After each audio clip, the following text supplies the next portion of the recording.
Cette vidéo va montrer comment déterminer la taille minimale d'un échantillon pour une précision et un risque donné. Voyons la méthode à travers un exemple.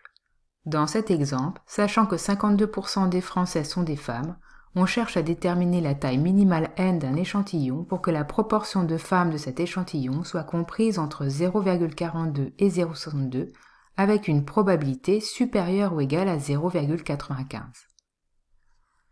La première étape consiste à modéliser le problème en introduisant une variable aléatoire, si ce n'est pas déjà fait dans l'énoncé.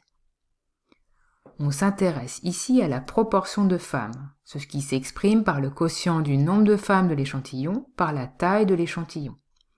Il est alors naturel de considérer la variable x donnant le nombre de femmes de l'échantillon. Cette variable soit une loi binomiale de paramètres n et 0,52. La variable f donnant la proportion de femmes de l'échantillon sera alors liée à x par la relation f égale à x divisé par n.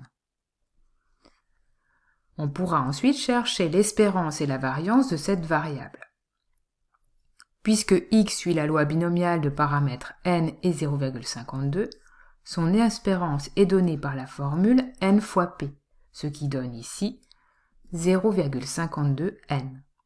Sa variance, elle, est donnée par la formule n fois p fois 1 moins p, ce qui donne ici n fois 0,52 fois 0,48, autrement dit 0,2496 n. F est égal à x divisé par n, autrement dit 1 sur n multiplié par x, ce qui est de la forme a fois x avec a égale à 1 sur n. L'espérance de f est alors égale à a fois l'espérance de x, c'est-à-dire 1 sur n fois 0,52n, soit 0,52. La variance de f est égale à a carré fois v de x, soit 1 sur n carré fois 0,2496n, ce qui donne 0,2496 divisé par n. L'étape suivante consiste alors à traduire le problème en termes de probabilité. Nous cherchons n telle que la probabilité que la proportion de femmes soit comprise entre 0,42 et 0,62. Autrement dit, nous cherchons P de f compris entre 0,42 et 0,62. Nous souhaitons que cette probabilité soit supérieure ou égale à 0,95. On va maintenant transformer cette probabilité pour avoir la forme de l'inégalité de bien-aimé de Chebyshev, c'est-à-dire la probabilité de la distance entre la variable et l'espérance supérieure à un nombre delta positif. On va donc alors naturellement soustraire l'espérance, soit 0,52, à tous les membres de l'événement, ce qui nous donne la probabilité de 0,42 moins 0,52, soit moins 0,1, inférieur à f moins 0,52, inférieur à 0,62 moins 0,52, soit 0,1. Et on souhaite toujours que cette probabilité soit supérieure ou égale à 0,95.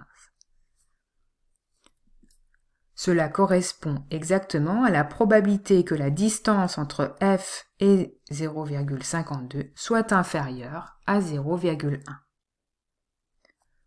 On va ensuite passer à l'événement contraire, ce qui donne 1 moins la probabilité que la distance entre f et 0,52 soit supérieure ou égale à 0,1.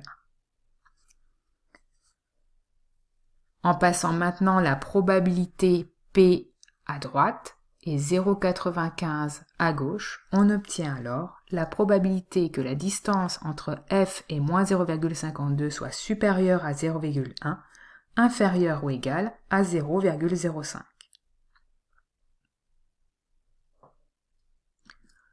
On va maintenant appliquer l'inégalité de bien-aimé de Chebyshev à la variable f. Cela nous donne la probabilité que la distance entre f et l'espérance, c'est-à-dire 0,52, soit supérieure à 0,1, est inférieure à la variance, soit 0,2496 sur n, divisé par delta au carré. Delta est la précision souhaitée, elle est ici égale à 0,1. Donc on divise par 0,1 au carré. On obtient donc la probabilité que la distance entre f et 0,52 soit supérieure à 0,01, inférieure ou égale à 0,2496 divisé par n fois 0,1 au carré.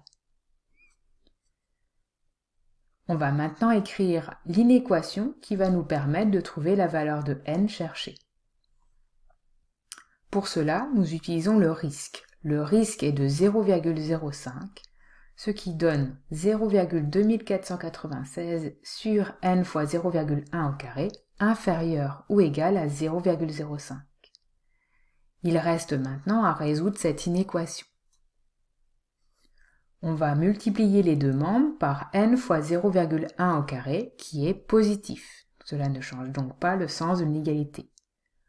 On divise ensuite les deux membres par 0,05 fois 0,1 au carré, qui lui aussi est positif.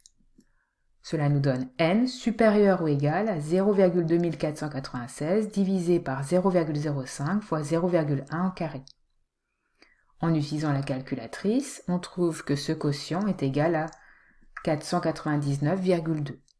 n est un entier, donc n est supérieur ou égal à 500, ce qui représente la taille minimale de l'échantillon cherché.